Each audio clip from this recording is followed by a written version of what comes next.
when we do not have wudu, is it not permissible to touch the Quran, whether it's writing, the spaces between the lines, its margins, binding, the carrying strap attached to it, or the bag or box it is in? Can we pick it up and read it using a cloth on our hand as a barrier? This is an issue of dispute among scholars. Now, the origin of this dispute is a verse in the Quran, which all scholars say that it does not refer to the Quran.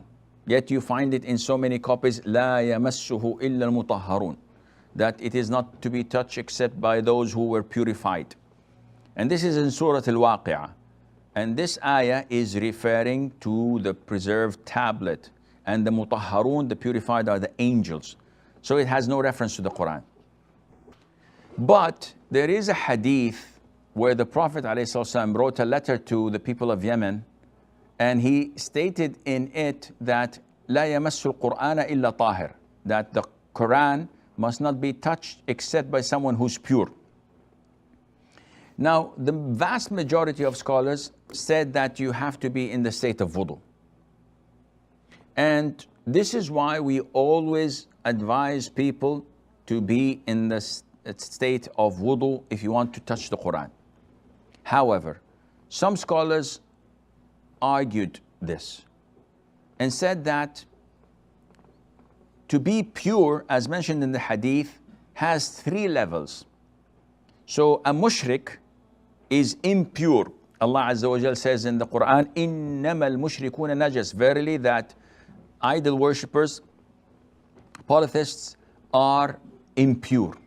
And this is not referring to the physical impurity, but rather to the internal purity, because they're associating others, they're worshipping others than Allah. So to us Muslims, they are impure internally. Their souls are not pure.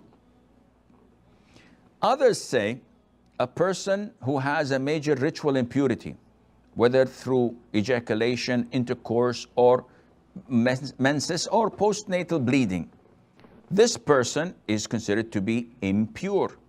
So he as well is not, or she, are not allowed to touch the Quran according to the hadith.